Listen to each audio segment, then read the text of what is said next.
아내는 국제항공편 스튜어디스입니다.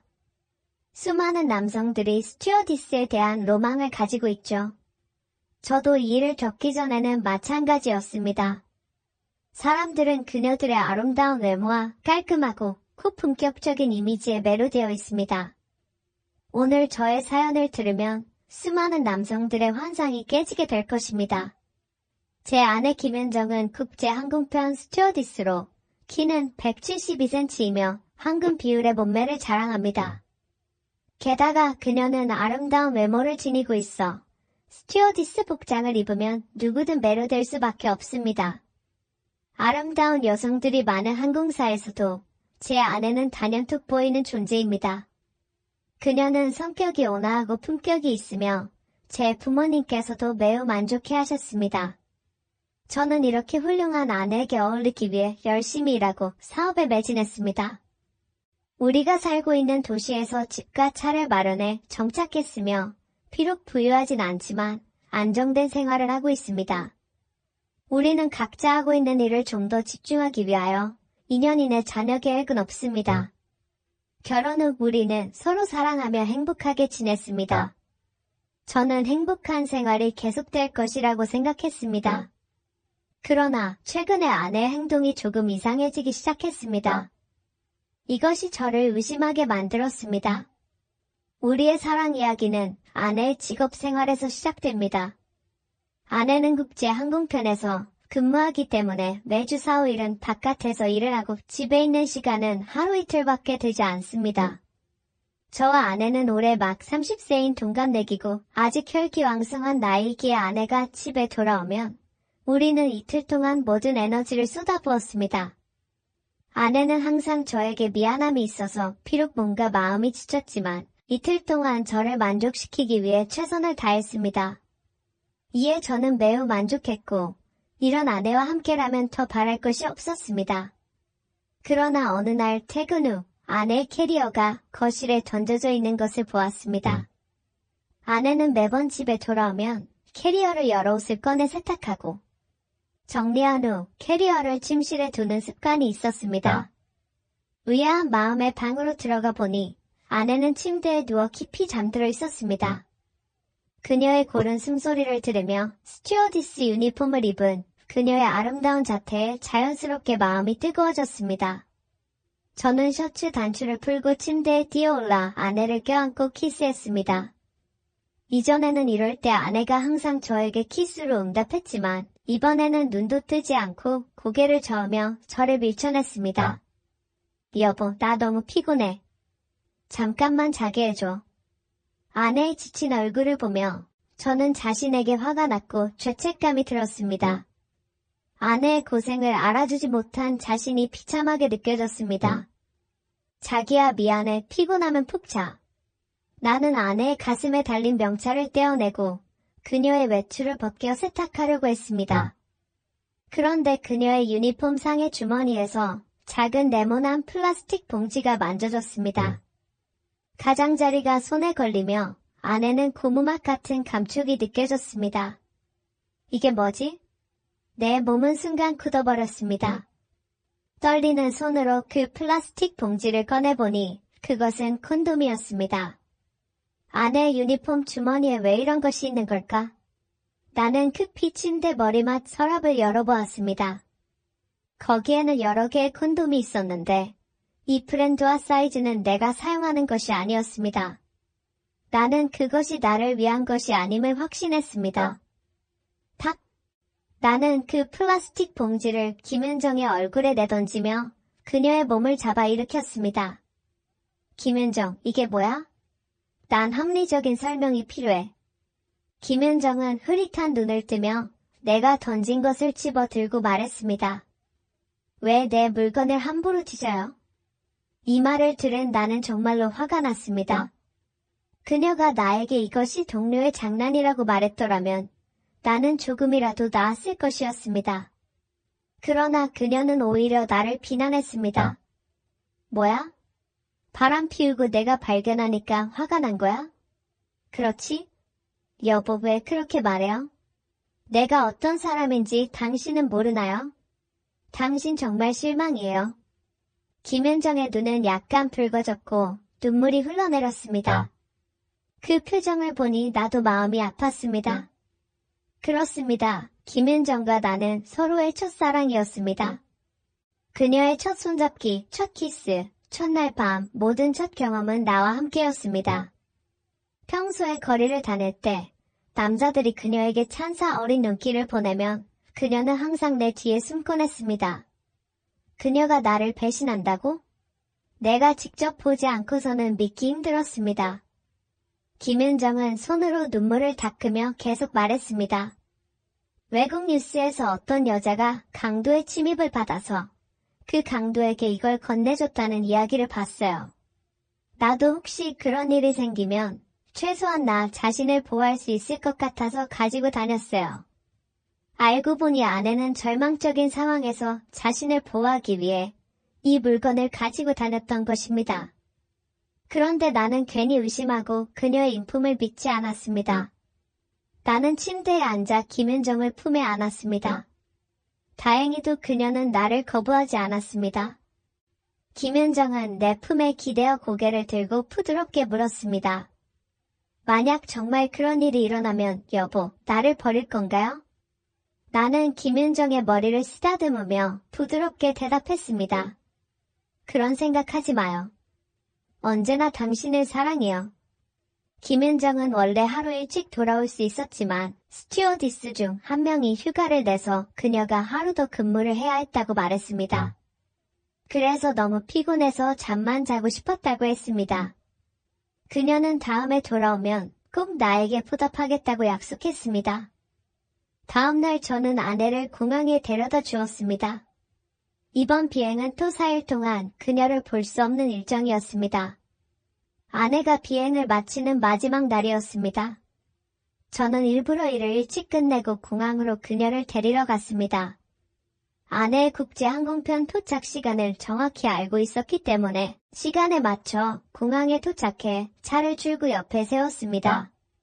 휴대폰을 꺼내 메시지를 작성하고 원래는 그녀에게 출구에서 기다리고 있다고 알리려 했지만 깜짝 놀라게 해주고 싶어서 작성한 메시지를 지웠습니다. 잠시 후 많은 승객들이 출구를 통해 나왔고 금발의 푸른 눈을 가진 외국인들도 꽤 있었습니다. 약 10분 후면 아내가 나올 것 같았습니다. 몇 분 후 젊고 아름다운 스튜어디스들이 유니폼을 입고 웃음소리를 내며 걸어 나왔습니다. 몇몇 젊은 스튜어디스들은 오랫동안 기다리던 스포츠카에 올라타고 떠났습니다. 긴 다리를 가진 그들을 보며 저는 왜 이렇게 많은 남성들이 스튜어디스에게 끌리는지 알 수 있었습니다. 그러나 그들 중 아내는 보이지 않았습니다. 오랜 시간 함께 지낸 아내의 모습을 저는 한눈에 알아볼 수 있습니다.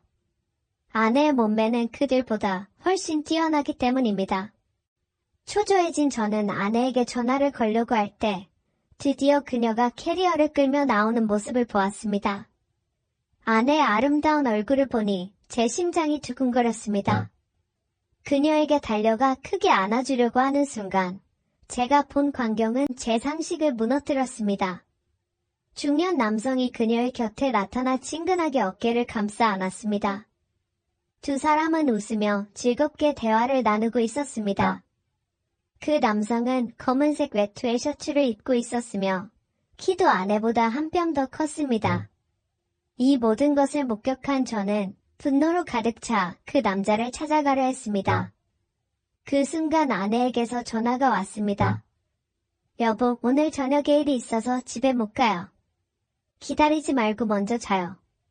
중년 남성 옆에 있는 아내를 바라보며 저는 그녀가 너무 낯설게 느껴졌습니다.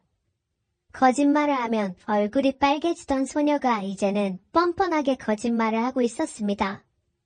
만약 제가 이 광경을 직접 보지 않았다면 그녀의 말을 정말로 믿었을 것입니다. 여보, 당신이 실망할 거라는 걸 알지만 오늘 밤에는 정말 일이 있어요. 집에 돌아가면 꼭 잘 보답할게요. 전화기 너머의 김은정은 제 실망감을 눈치채고 위로하려 했습니다. 하지만 그녀는 제가 이미 모든 것을 목격한 사실을 알지 못했습니다. 저는 더 이상 참을 수 없어 전화를 끊고 차에서 내렸습니다. 이 남자를 상대하는 게 당신 일이라고? 내가 이렇게나 당신을 믿었는데 당신은 왜 거짓말을 해? 갑작스러운 제 등장에 아내의 눈에는 잠시 당황한 기색이 스쳤지만 곧 평정을 되찾았습니다. 오히려 그녀 옆에 있던 남자는 계속 침착한 태도를 유지했습니다. 아내는 제 팔을 잡고 여보, 이러지 마세요. 오해한 거예요. 이분은 제 상사예요. 오늘 밤 회의를 해야 해요. 라고 말했습니다. 당신 상사라고요? 정말이에요? 저는 중년 남자를 의심스럽게 바라보았습니다. 그때 그 남자가 미소를 지으며 손을 내밀었습니다. 안녕하세요. 윤정 씨가 당신 이야기를 자주 했어요. 그래요? 안녕하세요. 저는 그 남자의 오른손을 잡았습니다. 그의 손은 넓고 힘이 강했습니다. 그는 미소를 짓고 있었지만 그 미소가 왠지 모르게 음침하게 느껴졌습니다. 아내는 말했습니다. 성함은 이정훈이고 새로운 비행기 기장이에요. 아내의 말에 의하면 이정훈이 아내의 이미지와 자질이 매우 훌륭하고 전문 기술도 뛰어나다고 빌어주려고 한다고 했습니다. 오늘 오후는 그녀를 데리고 임시로 투입된 고위급 항공훈련 회의에 참석하려고 했답니다. 회의가 끝나면 집에 갈 수 있다고 했습니다. 솔직히 말해 저의 아내는 정말 뛰어난 사람이었고 사무장으로 승진할 가능성이 있었습니다. 아내의 커리어 발전을 위해 저는 당연히 전적으로 지원해 주어야 하지만 여전히 불안했습니다. 저는 이정훈에게 항공 지식을 묻는 척하며 그가 정말로 항공 분야에 대해 깊이 알고 있는지를 확인했습니다. 그의 의견은 매우 전문적이었습니다. 이렇게 되니 저는 더 이상 의심할 이유가 없었습니다. 할 수 없이 이정훈에게 사과하며 고개를 끄덕이고 물러났습니다. 집으로 돌아와 저는 여전히 의심을 떨칠 수 없어 컴퓨터를 켜고 이정훈의 신원을 조회했습니다. 만약 그가 정말 항공사 관리직이라면 인터넷에서 그의 정보를 찾을 수 있을 것입니다. 결국 항공사의 조직도에서 이정훈을 찾았고 그는 실제로 비행기 기장이었습니다. 이렇게 하여 제 마음은 조금 안심할 수 있었습니다. 오후 7시가 다 되어 아내에게서 문자가 왔습니다. 그녀는 아파트 단지 입구에 도착했으니 곧 집에 올 것이라고 했습니다. 저는 아내를 빨리 보고 싶어 옷을 챙겨 입고 내려갔습니다. 몇 분 동안 기다렸지만 아내의 모습은 보이지 않았습니다. 그녀를 찾기 위해 아파트 단지 입구 쪽으로 걸어갔습니다. 마침내 약국 앞에서 아내를 발견했습니다. 그녀는 이미 스튜어디스 유니폼을 벗고 파란색 외투를 입고 있었으며 목에는 컬러 스카프를 두르고 있었습니다. 뒷모습이 우아하고 매력적이었습니다. 아내는 약을 사고 있는 것 같았습니다. 그녀는 약국 카운터 앞에서 약사와 몇 마디 나눴고 약사가 처방약을 건네주는 것을 보았습니다. 어디 아픈 걸까? 병원에 들린다고 안 했는데. 저는 걱정스러워서 다가가 여보라고 불렀습니다. 아내는 저의 갑작스러운 등장에 깜짝 놀랐습니다. 그녀는 오른손으로 가슴을 쓸어내리며 눈을 크게 뜨고 저를 몇 번 노려보았습니다. 왼손으로는 약 봉지를 급히 주머니에 넣으며 말했습니다. 왜 나왔어요? 저는 아내의 손을 잡고 10손가락을 맞잡으며 깊은 애정을 담아 말했습니다. 너무 보고 싶어서 나왔지요. 그런데 어디 아파요? 저는 걱정스러운 표정으로 물었습니다. 아, 외국의 날씨가 건조해서 목이 좀 부었어요. 아내는 이마 앞머리를 살짝 넘기며 설명했습니다. 집에 돌아온 후 저는 바로 아내를 안고 그녀에게 키스했습니다. 아내는 열정적으로 응답했습니다. 여보, 나 먼저 샤워하고 싶어요. 아내는 낮은 목소리로 말했습니다. 저는 이미 그녀를 너무 원하고 있었기 때문에 그녀의 요청을 거절했습니다. 나중에 같이 샤워하면 돼요. 저는 그녀의 목에 걸린 스카프가 방해가 되어 그것을 벗기려 했습니다. 안 돼요. 아내는 무언가를 기억한 듯 필사적으로 저를 막았지만 이미 늦었습니다. 결국 그녀의 스카프는 벗겨졌고 그녀는 도망가며 화장실 좀 다녀올게요 라고 말했습니다. 스카프가 벗겨지는 순간 저는 그녀의 목에서 붉은 자국을 보았습니다. 그것은 분명히 남자가 남긴 키스 자국이었습니다. 저는 망연자실하여 소파에 앉았습니다. 생각할수록 모든 것이 이상하게 느껴졌습니다. 처음 그녀의 주머니에서 콘돔을 발견한 순간부터 공항 입구에서 그녀의 상사를 만났을 때, 그리고 방금 약국에서 약을 산 후 당황스러워하는 모습까지 저는 반드시 진실을 밝혀야겠다고 결심했습니다. 저는 차에 물건을 두고 왔다고 거짓말을 하고 약국으로 달려갔습니다. 안녕하세요. 방금 제 아내가 약을 가지고 가다가 분실했는데 혹시 다시 같은 약으로 받을 수 있을까요? 저는 약이 분실했다고 가장하고 약사에게 아내가 산 약과 같은 것을 달라고 했습니다. 약사는 처방이 없으면 절대 안 된다고 고개를 절레절레 저었습니다. 그리고 한마디 더 붙였습니다. 그렇게 예쁜 아내를 두고 왜 아내를 배려하지 않는 거예요? 사우피임약은 많이 먹으면 몸에 안 좋아요. 사우피임약. 약사의 말에 저는 마치 번개를 맞은 듯 얼어붙었습니다. 모든 것을 이해했습니다. 이제 저는 아내가 분명히 바람을 피웠다는 것을 확신했습니다. 의심스러운 게 한두 가지가 아니었지만 그녀를 믿고 기회를 준 제 자신이 어리석고 불쌍하게 느껴졌습니다. 제가 지켜왔던 사랑은 이제 완전한 웃음거리였습니다. 어떻게 약국을 나왔는지조차 기억나지 않았습니다. 집에 돌아가고 싶지 않았습니다. 아파트 단지 정원의 벤치에 멍하니 앉아 아내와의 행복했던 과거를 생각하며 저는 소리내어 울기 시작했습니다. 한참 울고 나니 조금 마음이 편해졌습니다. 저는 휴대폰을 들어 가장 친한 친구인 이한수에게 전화를 걸었습니다. 이한수는 대학 룸메이트이자 가장 친한 친구입니다. 그는 우리 지역에서 중견기업을 운영하는 부잣집 출신으로 성격이 호탕하고 대범하며 외모도 준수합니다. 여자친구를 여러 번 바꿨지만 아직 결혼하지 않았습니다. 제 전화를 받은 후 이한수는 망설임 없이 빠르게 달려왔습니다. 우리는 포장마차에서 만나 술안주를 시키고 소맥을 마셨습니다. 저는 이한수에게 최근에 겪은 일을 이야기했습니다. 이번에 그를 찾은 이유는 마음속에 쌓인 답답함을 털어놓기 위해서뿐만 아니라 그가 조언을 해주기를 바랐기 때문입니다. 기철아, 내 경험으로 말해줄게. 김윤정은 100% 바람을 피운 거야. 너 같은 바보만 그녀의 거짓말을 계속 믿고 있어. 강간을 당할 걸 대비해 콘돔을 준비했다니 말도 안 되는 소리를 하고 있어. 스튜어디스? 내가 그런 사람들을 안 사귀어 본 것도 아니야? 겉보기에는 고귀하고 단정해 보이지만 실제로는 누구보다 더 노란하고 있어. 평소 같았으면 이한수의 말에 반박하고 그의 일반화된 의견에 대해 논쟁했겠지만 지금은 그저 고개를 숙이고 쓴웃음을 지을 수밖에 없었습니다. 이 일은 내게 맡겨. 김윤정이 내 친구를 두고 바람을 피우다니 가만두면 안 되지. 그 항공사와 우리 회사는 조금 연줄이 있으니까. 안 되면 내가 직접 그 항공사 항공편을 타서 알아봐 줄 수도 있어. 이한수는 제게 진실을 밝혀주겠다고 약속했습니다. 증거가 확실하다면 넌 어떻게 할 거야? 이혼할 거야? 아니면 그녀를 용서할 거야? 이한수가 다시 물었습니다. 모르겠어. 지금 내 머릿속이 너무 혼란스러워. 김윤정과 이혼하게 될 거라고는 한 번도 생각해 본 적 없어.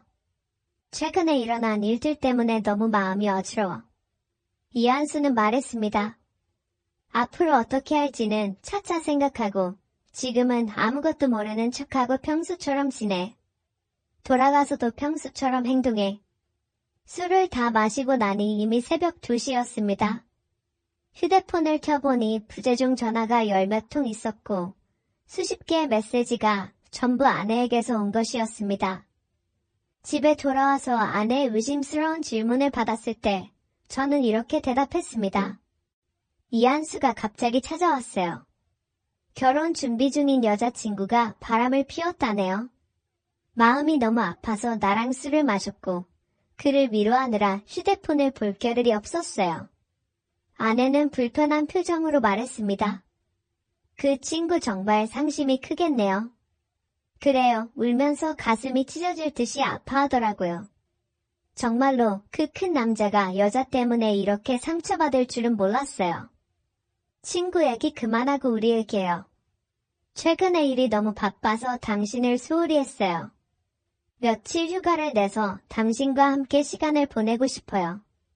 아내가 진심으로 반성하는 것인지 아니면 자신의 잘못을 숨기려고 하는 것인지 모르겠지만 휴가를 내겠다고 했습니다.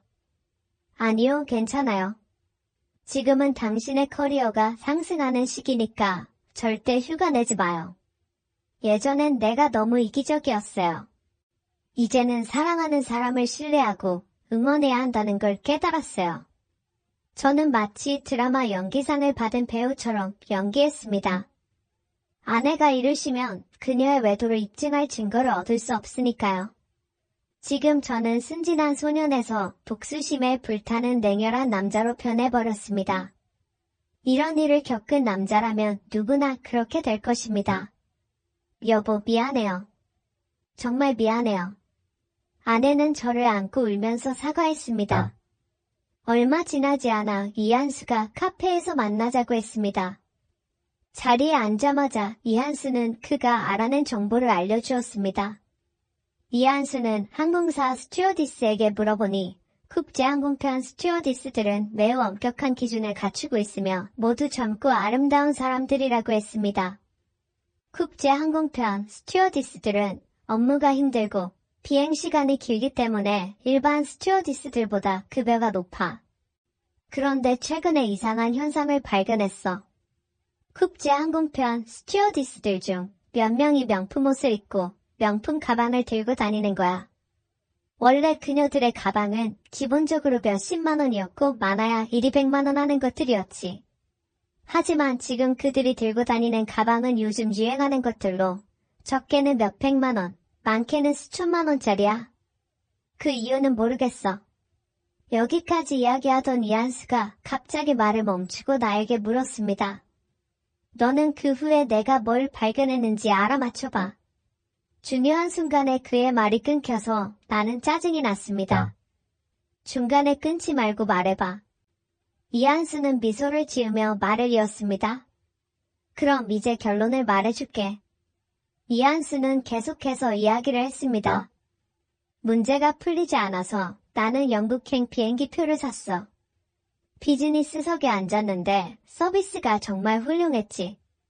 스튜어디스는 피부도 하얘서 아름다웠고 아주 조곤조곤 상냥했어. 나는 적극적으로 그녀에게 접근해서 결국 그녀의 연락처를 받았지. 그리고 일부러 그녀가 머무르는 호텔에 투숙했어. 그리고 같은 비즈니스석에 앉은 남자가 그녀의 방으로 들어가는 걸 봤어. 1시간 후 여자가 헝클어진 머리를 정리하며 먼저 나왔어. 내가 아까 본 스튜어디스였어. 그 뒤를 따라 남자가 웃으며 나왔어. 그 남자가 혼자 식사할 때 접근해서 같은 비행기 탔고 같은 호텔 레스토랑에서 만나서 인연이라고 말을 걸고 그 남자랑 한참 얘기 나눴어. 그리고 그 스튜어디스와 연인이냐고 같이 방에서 나온 거 봤다고 했어. 그리고 이한수가 그 남자에게 물어본 결과 국제항공편 스튜어디스들이 비밀리에 거래하고 있다는 것을 알게 되었습니다. 국제항공편의 1등석과 비즈니스석을 이용하는 남자들은 돈이 많은 사람들이기 때문에 스튜어디스들이 연락처를 남기고 해외에 머무르는 동안 애인처럼 지낸다는 겁니다. 이런 스튜어디스들은 한 달에 몇 건만 성사시켜도 수입이 수천만 원에 달해 급여를 훨씬 초과하는 부수입을 올리고 있었습니다. 이한수의 이야기를 들은 저는 큰 충격을 받았습니다. 이런 추문이 제 주변에서 벌어지고 있었다니 믿기지 않았습니다. 그럼 김윤정도 이런 일을 하고 있다는 정보를 얻었어? 저는 급히 물었습니다. 이한수는 그 후에 그 스튜어디스에게 접근해 김윤정에게 관심 있는 척하고 물어보았지만 그녀는 입을 꼭 다물고 김윤정에 대한 개인 정보를 일체 밝히지 않았다고 했습니다. 저는 깊이 생각한 후 말했습니다. 김윤정이 그런 일을 하지는 않았을 거야. 그녀가 바람을 피운다면 몰라도 돈을 위해 자존심을 팔고 이런 더러운 짓을 하지는 않았을 거야. 하지만 만약 그녀가 정말 그런 일을 하고 있다면 그녀의 유니폼 주머니에서 콘돔이 발견된 것도 설명이 되겠지. 사람이라면 누구나 아름다움을 추구하는 마음이 있습니다. 김은정도 예외는 아니었습니다. 그녀의 옷, 가방, 화장품은 적지 않았지만 대부분 일반 브랜드로 소박한 것들이었습니다. 저는 이를 참지 못하고 한 번은 구찌 가방을 사서 그녀에게 선물했지만 김은정은 저를 탓하며 돈을 낭비하지 말라고 했습니다. 그녀는 명품이 심하게 과대평가된 상품이라며 진정한 자신감은 이런 외적인 것에 의존하지 않는다고 말했습니다. 그럼에도 불구하고 한 가지 이해되지 않는 점이 있었습니다. 만약 김은정이 부수입을 올리고 있었다면 그날 왜 사후 피임약을 사러 갔을까요? 항상 피임을 철저히 하는 여자가 이런 실수를 했을 리가 없잖아요. 저는 좌석에 힘없이 주저앉았습니다. 지금의 복잡한 상황이 저를 지치게 만들었습니다. 이한수는 비상수단을 쓰자고 제안했습니다. 그는 손톱 크기만 한 검은색 칩을 건네주며 말했습니다. 이건 내가 엄청난 노력을 들여 구한 최신 기술이야. 기회를 봐서 김은정의 휴대폰에 이걸 넣어. 그러면 그녀의 위치를 언제든지 파악할 수 있어. 저는 검은 칩을 손에 들고 말했습니다. 최신 기술이라니 그냥 위치 추적기일 뿐이잖아. 이런 거 어디서든 살 수 있어. 이한수는 웃으며 말했습니다. 너 정말 세상 물정 모르는구나. 이건 단순한 추적기가 아니야. 위치를 정확히 파악할 수 있을 뿐만 아니라 버튼 하나로 통화 녹음을 시작할 수 있어. 휴대폰 배터리가 다 닳기 전까지는 언제든지 켜고 끌 수 있다고. 정말 이렇게까지 해야 할까? 이건 불법이잖아. 제 마음은 갈등에 휩싸였고 얼굴에는 혼란스러운 표정이 가득했습니다. 이한수는 제가 망설이는 것을 보고 답답해하며 말했습니다.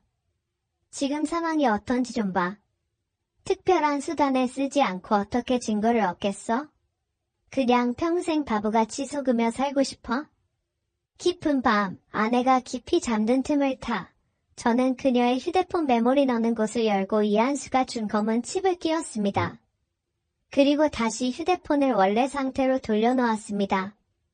이렇게 해서 저는 성공적으로 위치 추적기를 설치했습니다. 아내는 아무것도 눈치채지 못한 채 아침에 일어나 휴대폰을 가방에 넣고 떠났습니다. 이상하게도 제가 추적기를 설치한 지 2주가 지나면서 아내의 태도가 갑자기 변했습니다. 마치 신혼시절로 돌아간 것 같았습니다. 출근하기 전에 저를 안아주고 비행해서 돌아오면 제일 먼저 집에 와서 청소를 했습니다. 제가 퇴근해서 집에 오면 제 서류 가방을 받아들고 물도 가져다 주었습니다. 어느 날 저는 사업에 문제가 생겨서 출장을 가야 했습니다. 저는 아내에게 출장을 가야 한다고 했습니다. 오늘은 아내가 기항하는 날이었습니다. 저는 잠시 생각한 후 그녀에게 메시지를 보내 임시로 출장이 잡혔다고 알렸습니다. 아내는 곧바로 답장을 보내며 자신도 동료 대신 업무를 수행해야 해서 내일 집에 돌아갈 예정이라고 말했습니다. 그리고 저에게 이 사실을 막 전하려고 했다고 했습니다. 그렇게 해서 저는 일을 해결하러 기차 타고 넘어갔습니다. 저녁 8시가 되어서야 문제가 해결되었고 저는 호텔로 돌아갔습니다.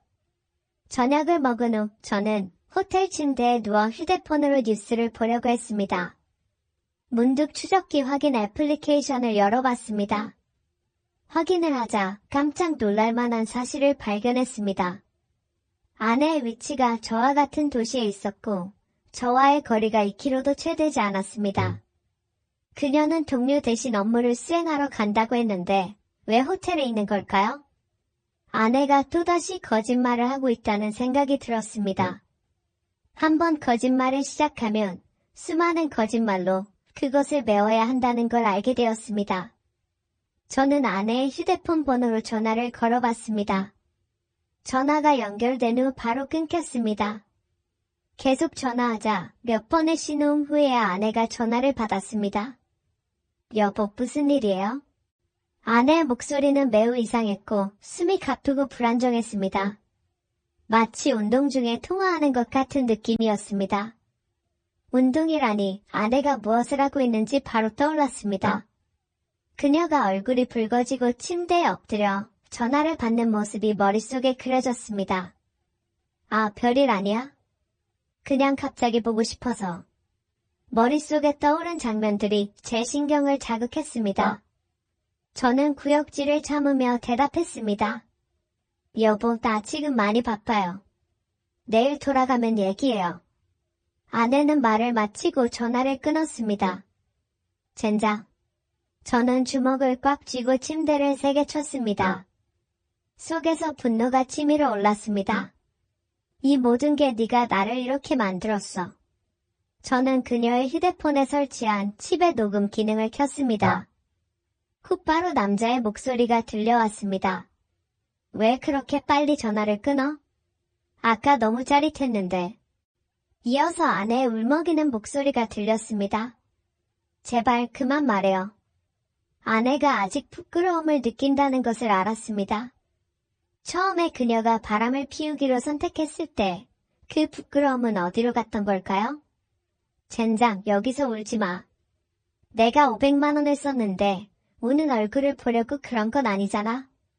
남자의 거친 목소리가 다시 들려왔고 이어서 격렬한 소리가 들렸습니다.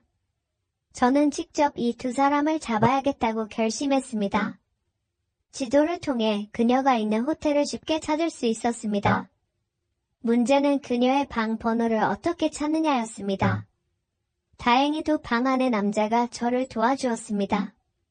그 남자는 아내와의 일을 끝낸 후 호텔 서비스에 전화를 걸어 음식을 1206호로 가져다 달라고 요청했습니다. 원하는 정보를 얻은 후 저는 곧바로 그 호텔로 향했습니다. 10분 후 저는 1206호실 문 앞에 도착했습니다. 깊게 숨을 들이마시고 문을 두드렸습니다. 호텔 음식이 이렇게 빨리 도착할 리 없었으니 제가 해야 할 일은 직원이 음식을 배달하기 전에 문을 여는 것이었습니다. 다행히도 방 안의 사람은 아무 의심 없이 문을 열어주었습니다. 문을 연 사람은 금목걸이를 걸치고 복엽 가운을 입은 뚱뚱한 남자였습니다. 그가 문을 여는 순간 저는 그를 발로 차서 쓰러뜨리고 방으로 뛰어들었습니다. 그러자 침대 위에는 아무것도 입지 않은 아내가 누워 있었습니다. 그녀는 제가 방에 들어오자마자 눈이 휘둥그레지고 얼굴이 창백해졌습니다. 겁에 질린 아내는 무시한 채 저는 일어나려는 남자를 붙잡고 마구 때리기 시작했습니다. 네가 감히 내 아내를 건드려? 오늘이 네 제삿날이 될 거야. 남자는 체격이 저보다 컸지만 분노에 가득 찬 저 앞에서는 속수무책이었습니다. 내가 무슨 잘못이야? 돈을 주고 했을 뿐이야. 꺼져. 저는 분노를 풀고 나서야 손을 멈췄습니다. 계속 때리다가는 큰일 날 것 같았습니다. 제가 손을 멈추자 겁에 질린 남자는 옷을 집어들고 도망쳤습니다. 문을 닫고 저는 침대 위에 있는 아내를 바라보았습니다. 그녀는 얼굴이 창백해져 있었고 저는 말했습니다. 이제 할 말이 있어? 아내는 침대 머리맡에 기대어 슬픈 목소리로 말했습니다. 이런 날이 올 줄은 알았지만 이렇게 갑자기 올 줄은 몰랐어요. 마음의 준비를 했다고 해도 여전히 마음이 아파요. 그녀의 눈에서는 눈물이 소리 없이 흘러내렸습니다. 여러 번 그녀의 연기를 봤던 저는 아무런 감정도 느끼지 않았습니다. 나한테 불쌍한 척하지 마. 너가 나를 배신하기로 선택한 그 순간 우리의 사랑과 결혼을 생각이나 했어? 아내는 울먹이며 말합니다. 용서해달라고는 하지 않겠어요. 하지만 내 이야기를 들어줄 수 있겠어요? 그래, 무슨 이야기를 꾸며내려고 하는지 들어보자. 모든 것은 이정훈이 비행기 기장으로 취임한 후부터 시작됐어요. 이정훈은 겉으로는 온화하고 예의 바르지만 실제로는 악마예요. 아내는 이를 악물며 분노에 찬 목소리로 이야기했습니다. 2달 전 어느 날 비행이 끝난 후 나는 집으로 돌아가 당신과 함께 시간을 보낼 생각이었어요.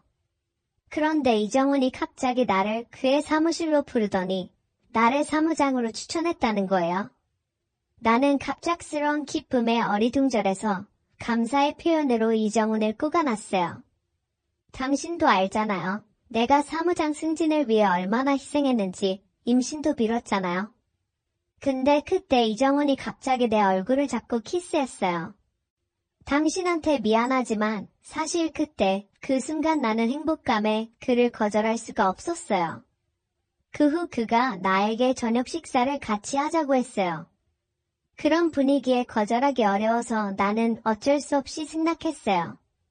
이정훈은 나를 호텔의 개인 방으로 데려갔고 거기에서 룸서비스를 불러 마시는 음식과 와인을 마셨어요. 그리고 그날 밤 처음으로 그 남자와 관계를 가졌어요. 저는 이 말을 듣는 순간 분노의 눈빛으로 주먹을 꽉 쥐고 아내를 노려봤습니다.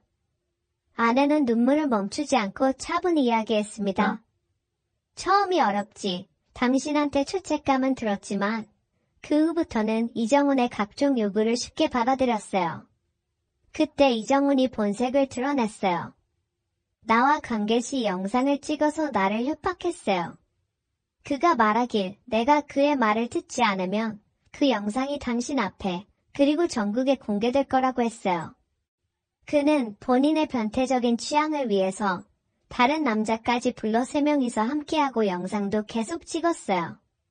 그리고 초대한 남자들은 모두 나에게 수백만 원에서 1000만 원까지 돈을 줬어요. 이정훈의 말로는 내가 돈 받고 했으니 나중에 경찰에 신고하더라도 자기를 어찌할 수 없다고 했어요.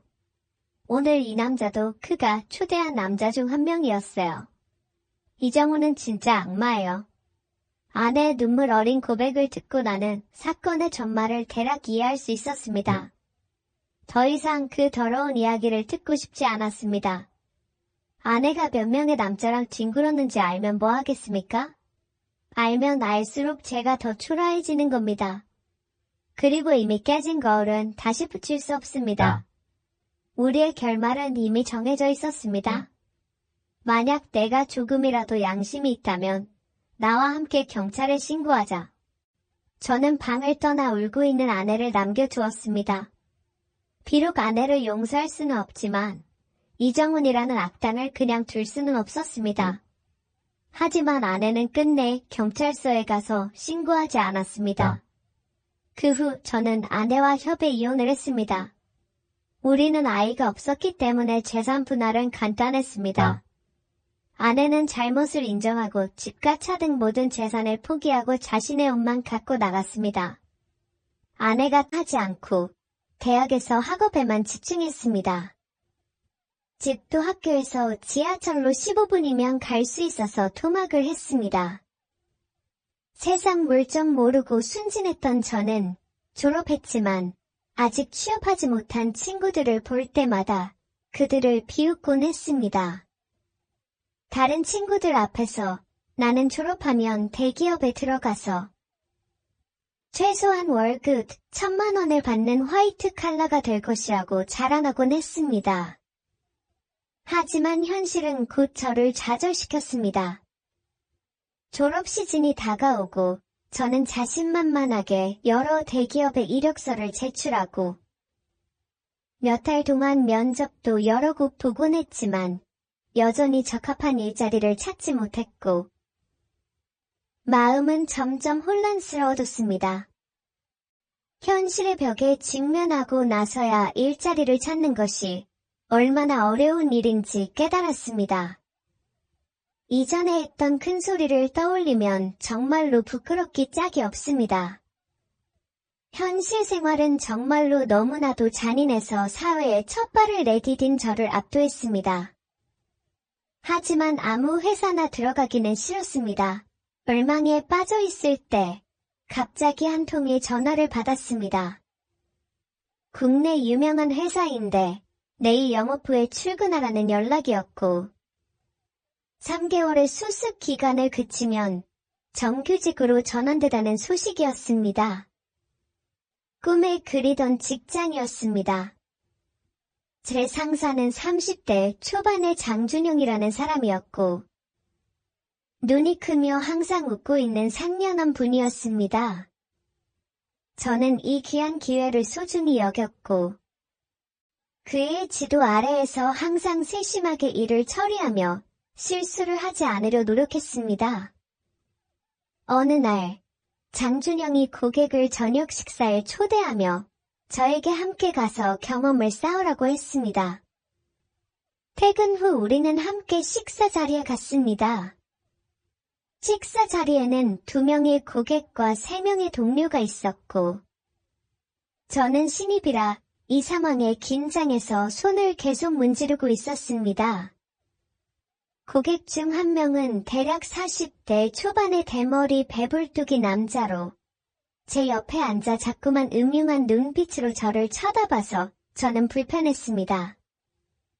그래서 몰래 멀리 떨어져 앉았지만 그가 저에게 술을 따랐습니다. 이 상황에서 저는 급히 손사래를 치며 술을 못 마신다고 했지만 그 남자는 고집을 부리며 저에게 술을 권했습니다.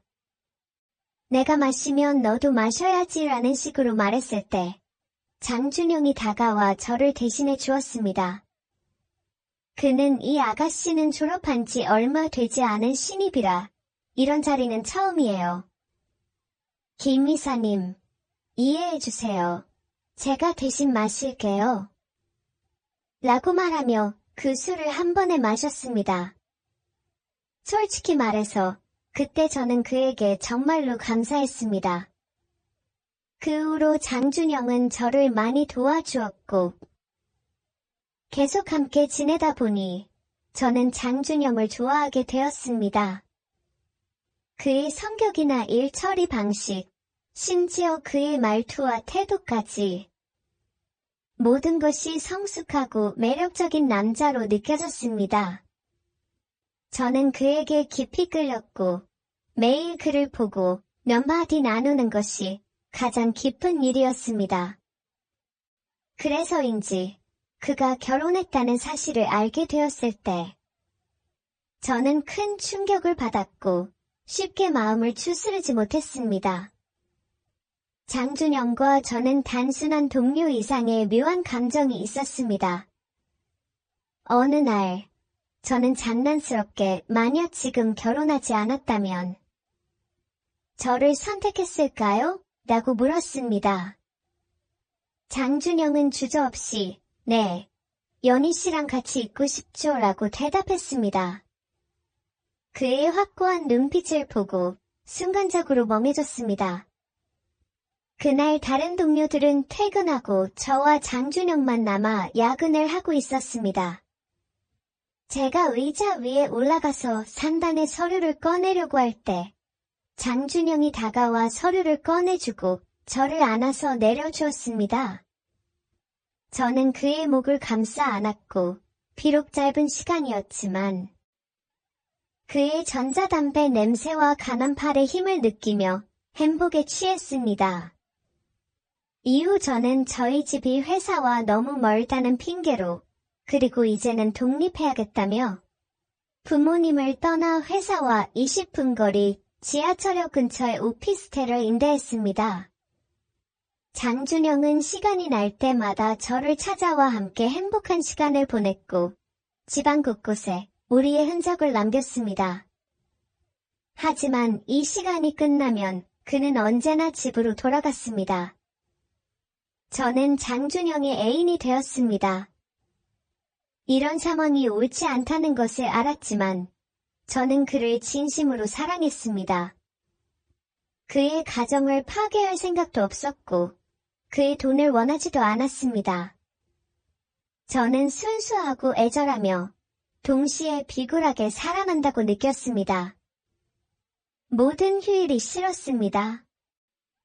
왜냐하면 장준영이 휴일 동안 아내와 아이들과 여행을 가고 가족과 시간을 보내야 했기 때문입니다. 어느 날 밤, 저는 잠결에 누군가가 열쇠로 제 집 문을 여는 소리를 들었습니다. 여기는 30년 넘은 오피스텔이었고 한 층에 8세대가 같이 살고 있습니다. 깊은 밤, 그 소리는 매우 날카롭게 들렸습니다. 움직임을 듣고 장준영이 아니라는 것을 알았습니다. 겁에 질려 벌떡 일어나서 불을 켜고 큰 소리를 내며 컵을 바닥에 떨어뜨렸습니다. 컵은 산산조각 났습니다. 그때 계단에서 누군가 급히 내려가는 소리를 들었습니다. 저는 급히 책상을 문 뒤로 밀고 문에 기대어 몸을 떨며 울기 시작했습니다. 그 순간 장준영이 곁에 있었으면 좋겠다고 생각했습니다. 휴대폰을 들어 장준영의 번호를 누르고 다시 내려놓기를 반복했습니다. 계속해서 자신에게 물었습니다. 도대체 무엇 때문에 그를 사랑하게 되었을까? 다음 날, 저는 지난 밤의 일을 장준영에게 이야기했습니다. 그는 저를 위로하며 문에 번호키를 달자고 했습니다. 저는 실망했습니다. 매일 밤, 잠들기 전 책상을 문 뒤에 밀어놓고 책상 위에 빈 술병을 몇 개 올려놓았습니다. 그 결과 잠이 점점 얕아지고 작은 소리에도 깨어났으며 자주 악몽을 꾸게 되었습니다. 그리고 저는 우리의 관계를 다시 생각하게 되었습니다. 그는 결코 나에게 약속을 한 적이 없었지만 나는 그와 거의 3년을 함께 보냈습니다. 밖에서는 남자친구가 없다고 말할 수밖에 없었죠. 엄마는 매번 전화할 때마다 남자친구를 빨리 찾으라고 재촉했습니다. 저는 그냥 적당히 넘기며 아직 적합한 사람을 찾지 못했다고 말했습니다. 엄마는 한숨을 쉬며 너도 이제 나이가 있는데 지금 못 찾으면 나중에 좋은 사람을 만나기 더 힘들 거야. 너 때문에 아빠와 나는 매일 잠을 못 자고 있어 라고 했습니다. 엄마는 친구 한 분의 아들이 여자친구가 없다며 그의 사진과 전화번호를 주셨습니다. 그는 민수라고 하며 집안도 괜찮고 사람도 착하다고 했습니다. 너희가 만나보면 좋겠다. 올해 추석에 남자친구를 데려오지 않으면 집에 오지 말아라. 엄마의 말에 저는 어쩔 수 없이 알았어요. 엄마.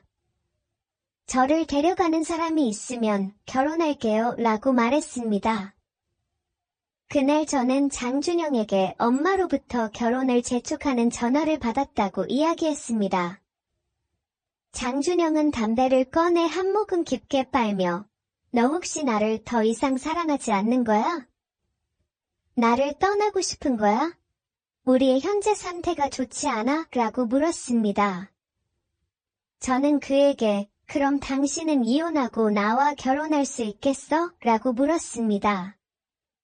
그는 벌에 쏘인 것처럼 즉시 일어나 흥분하며 나를 몰아붙이지 마라고 했습니다.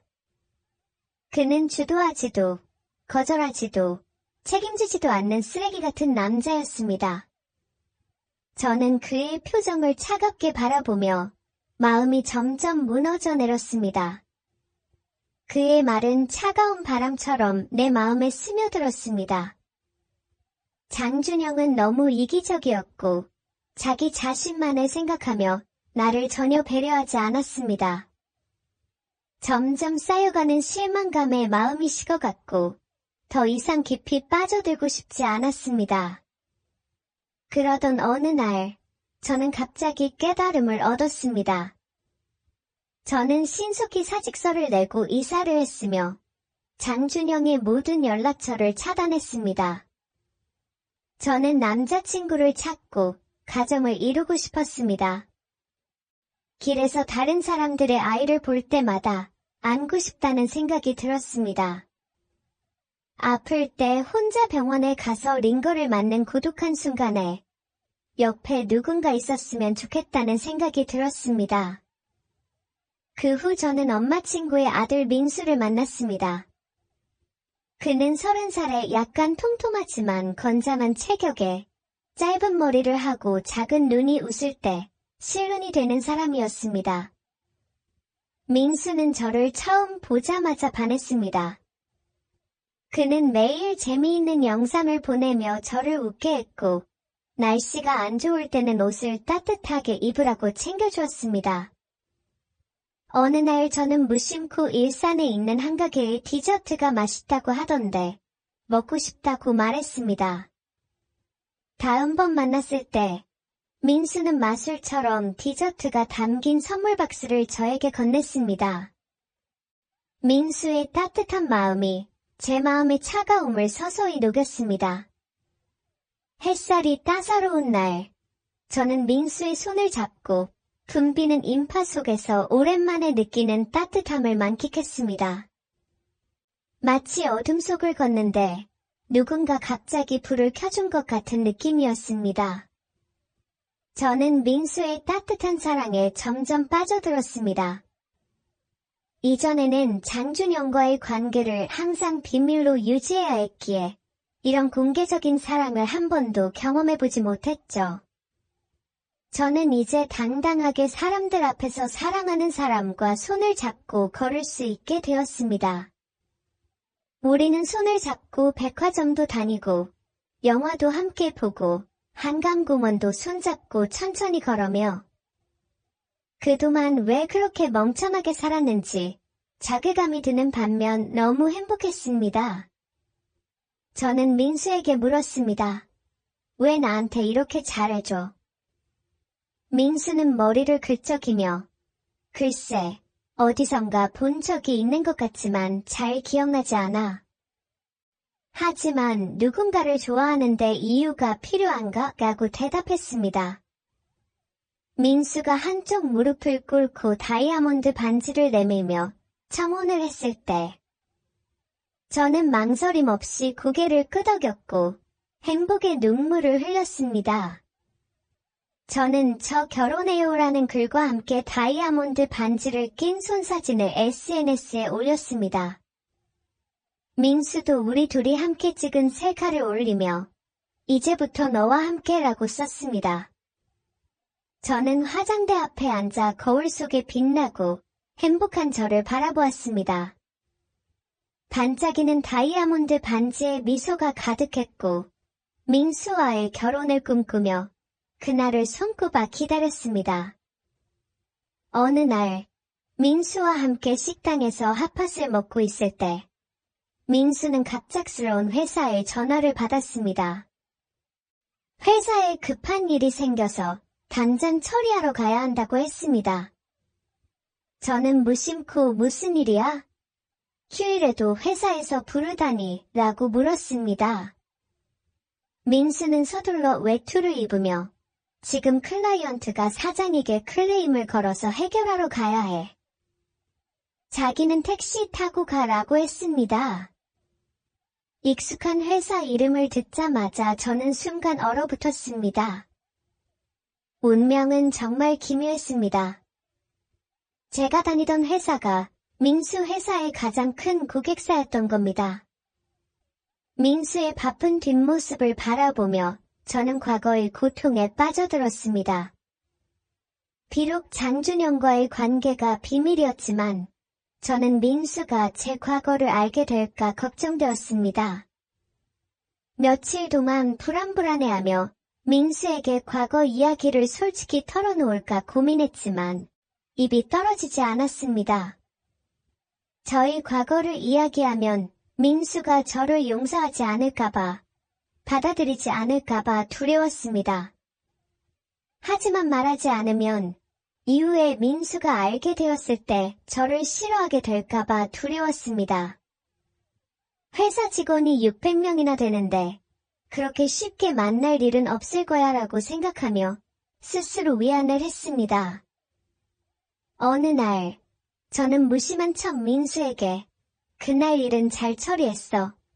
어느 부서에서 클레임을 건 거야? 라고 물었습니다.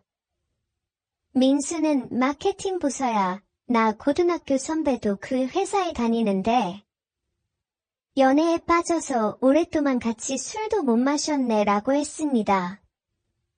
나는 안도의 한숨을 내쉬었습니다. 회사의 마케팅 부서와 영업 부서는 서로 으르렁거리는 사이라 다행이라 생각했습니다.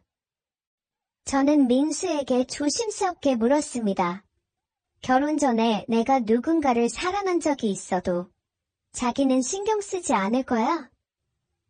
민수는 저를 애틋하게 바라보며 웃으며 말했습니다. 자기 혹시 결혼 전 공포증에 걸린 거 아니야? 나는 지금의 자기와 미래의 자기만 신경 써. 과거는 이미 지난 일이야. 저는 드디어 마음의 짐을 내려놓을 수 있었습니다. 며칠 후, 민수는 저에게 내일 퇴근 후 지하철역 근처의 커피숍에서 결혼에 관한 세부 사항을 논의하자고 문자를 보내왔습니다. 저는 설레는 마음으로 약속 장소에 갔습니다. 그런데 그곳에서 장준영을 마주쳤습니다. 저는 놀라서 돌아서려 했지만 장준영이 급히 따라와 저를 붙잡으며 말했습니다. 너의 SNS를 봤어. 너 결혼하려고? 내 마음이 찢어질 것 같아. 나는 아직 너를 사랑해. 결혼하지 말고 우리 다시 예전으로 돌아가자. 그는 저를 꽉 껴안았습니다. 제가 장준영을 밀어내려고 할 때 민수가 앞에 서 있는 것을 보았습니다. 민수는 사랑하는 사람이 장준영의 품에 안겨 있는 것을 보고 사자처럼 분노하며 눈이 붉어졌습니다. 너 나를 뭐로 생각한 거야? 바보로 봤어. 지금 뭐 하고 있는 거야? 왜 너가 그렇게 낯이 익은지 알겠어.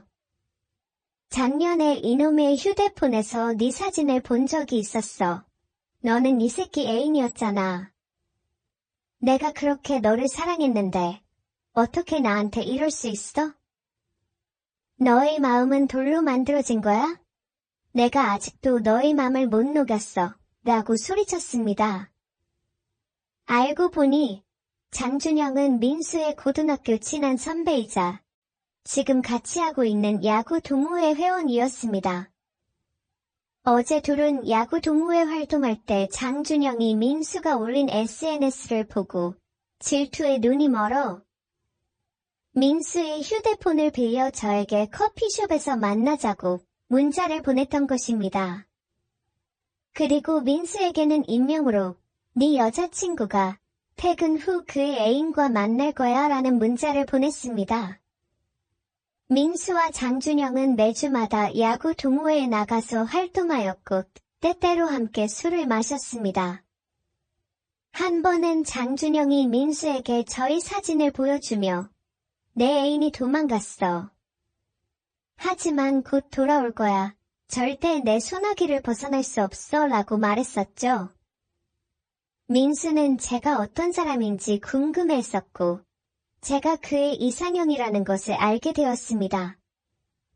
그는 저의 모습에 끌렸지만 그때는 그저 아깝다는 생각을 했을 뿐이었습니다.